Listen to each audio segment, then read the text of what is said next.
really want to be Tod Boehly. Not only is he rich and he owns Chelsea, but listen to this lifestyle. He's out in Qatar watching England versus Iran, looks on the pitch and goes, you know what, that midfield of Bellingham and Rice, I want some of that. Not only is he going to bid for both of them apparently this summer, he also might be getting Cristiano Ronaldo for free because by mutual consent, we all know that potentially could mean allegedly a sack for Cristiano Ronaldo, but he's available for a free for Chelsea Football Club. Let's get into this and I'll tell you the real truth about why that deal is not going to happen. Let's go. Welcome to the Kavkas View, guys, and in today's video, like I said from the outlet, we're covering the Bellingham and Rice rumors, but first we're going to start with Cristiano Ronaldo and that big climatic news, right? He basically got released from Manchester United. You would not have thought that 6 months ago when he scored 25 goals in all competitions. But after that, we are going to have a quick brush through the World Cup. We're going to talk about France's amazing win yesterday and Olivier Giroud becoming joint top goal scorer in France history, which is wild. Spain being on smoke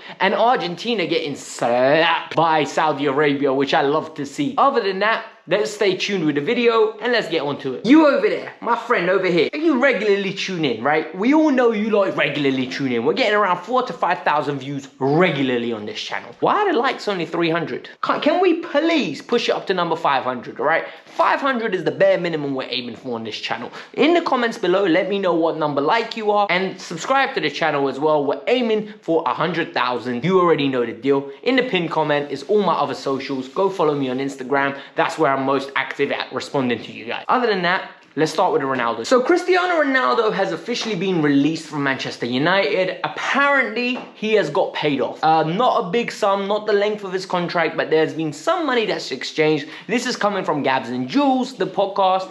The two journalists, reputable journalists from ESPN, and that's what they're saying, that he got a little payoff and he's moving on in separate directions. Both the club and Ronaldo believed it was the right time to terminate the deal. I couldn't agree more. After that interview, there was no way of rekindling that relationship. But Ben Jacobs has come out and said Tod Boehly is very interested in Cristiano Ronaldo. He actively also reiterated that Graham Potter does not want the man. And this is key. Thomas Tuchel got sacked for this. I don't care what anyone says. This was the first sign of why Tuchel got sacked. He didn't want Ronaldo, and the way he delivered the information to Boehly and Ekbali was not good enough. They didn't deem it in a collaborative manner, in a corporate manner, in a community manner, in a collaborating manner, that they would be happy to have a man leading the charge. So now, Potter needs to be careful in the way he delivers this information. He needs to be receptive, but at the same time, Ben Jacobs is reiterate. They in the Boehly group, have reiterated they will not be an authoritarian approach board. They will not be, we are getting him and you have to deal with it. They are going to be, we're a collective, we're going to talk about this and we're going to come to a joint answer. And this gives me hope. Today I woke up and I saw Matt Law talk about this. And Matt Law says Chelsea are not interested in it. It does not matter how many Instagram followers, the Twitter followers or YouTube followers Chelsea are going to get just purely based on being associated with Ronaldo. It doesn't matter about the sponsorship deals Chelsea are going to get. And finally, it also doesn't matter about how many kit sales and how big the brand will become. In reality, all those reasons, if Chelsea were to do it for 6 months, would be very smart in growing the entity of the club. But on the pitch, it doesn't scream project youth, does it? It doesn't make sense where you go and you buy the best youngsters but then give him Cristiano Ronaldo to play with and the team has to be built around him and postpone the project for another 6 months. Personally, I don't think this deal's gonna happen. I know a lot of you don't want this deal to happen and I understand why. Ronaldo is a legend. Ronaldo is one of the greatest players ever to kick a ball, but bro, you're past it. And it's time for you to go to LAFC or Los Angeles or Miami or New York, MLS, recreate your legacy there. Go out there, extend your career into your mid-40s, and potentially playing when you're 45. Who knows, the way he looks after his body,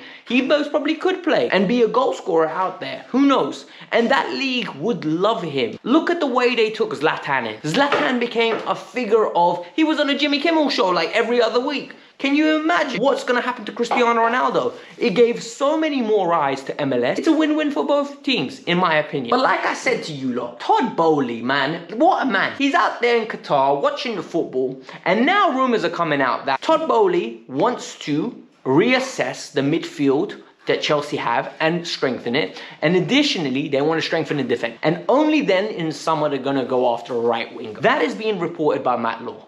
So what do we know? We know that we've made good headway when it comes to Jude Bellingham. Chelsea have been in contact with his father, with his team, and they've been actively talking to them and trying to build bridges and trying to almost tick the boxes that Jude Bellingham would want for him to leave Borussia Dortmund and come back to England. This is good news because Jude Bellingham is as close to Steven Gerrard, Frank Lampard type of old school 8 as you're gonna find these days. He's very decent at late runs into the box. He's neat and tidy in possession. He's got goals in him, assists in him. And I wouldn't even say that he's a 10 or a 6. He can do the best of both worlds. I wouldn't say he's excellent at doing it either.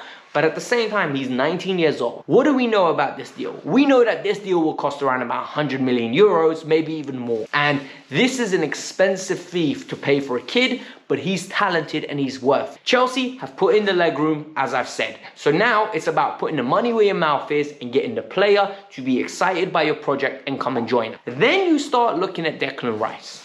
And Declan Rice now is getting touted by numerous clubs, and we're starting to hear that. First of all, we're hearing that Declan Rice is linked to Arsenal. We're seeing that he's linked to potentially Manchester City, which I do not believe. He's linked to Chelsea and Liverpool. Well, we need to put these moves into perspective, right? Arsenal, I believe it, because all of a sudden Arsenal's owners, after the Super League, started putting their money where their mouth is and started going out there and trying to get big names. And now that they're potentially going to be back in the Champions League, they're going to want a marquee signing. And him next to Partey screams amazing midfield pivot. Something Arteta, in my opinion, would really like and would be a great replacement for Xhaka in the long run. Other than that, Liverpool, I don't see these broke boys having that money. I really don't see it. That's my personal opinion. I don't see it. Then you've got Manchester City. I don't see him being better than Rodri on the ball nor off the ball. I think Rodri is becoming criminally underrated, and I don't see Declan Rice going and taking a back seat. And why would Chelsea be in pole position? Guys, Mason Mount is his best friend. Mason Mount is his best friend, and Jude Bellingham's best friend is Reece James. These lot are going to be belling off his line. Bro, you know you want to come join me. Hey, come on, Cobham's amazing. You're going to be living in London. For Declan Rice, you're going to be back in the area where you grew up, basically.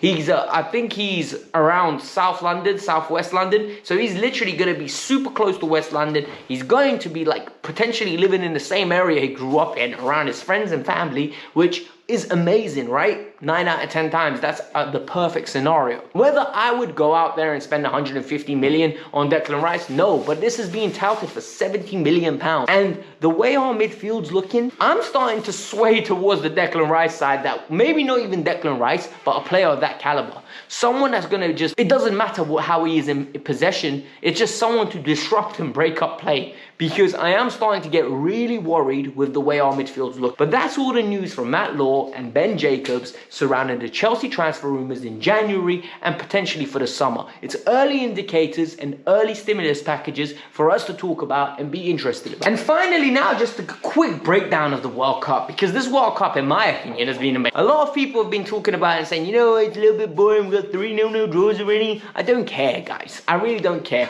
Number one, Lionel Messi, this is meant to be the World Cup for him. I've been telling Tash over there, game 1000, project game 1000. And guess what? Number one game, and all of a sudden Saudi Arabia slapped them up 2-1. They scored an absolute screamer, in my opinion, and just set this tournament alight. But then you all of a sudden get Germany versus Japan, who in my opinion are a very good side. Japan have always been a side that's well organized, high energy, high press, and someone that attacks well. It's the quality in the final third that used to let them down. Today, it didn't let them down. They beat Germany 2-1, where Germans had so many chances. Like, it looked like a very interesting game, and I thoroughly sat there and enjoyed. You look at the Spanish played tiki-taka at its finest. You got Pedri and Javi, Gavi falling out. They're reminding me of Iniesta and Xavi. And you got Busquets there to hold their hands like Uncle Busky, all over there just chilling. This tournament has come alive. Now I'm going to go and watch Eden Hazard. I'm going to enjoy it. Hopefully he comes back alive and gives us the Eden Hazard show that we all love. Michy Batshuayi is going to be there. Kevin De Bruyne. I'm really looking forward to this game. But guys, this was the Kavkas View. I hope you're enjoying this World Cup. Hit the like button, subscribe to the channel. Let me know your thoughts. And I'm going to see you guys potentially tomorrow or maybe the day after. So hit that bell notification so you know when I upload. If there's any breaking Chelsea news, you already know where to find me. Peace out. I'm out.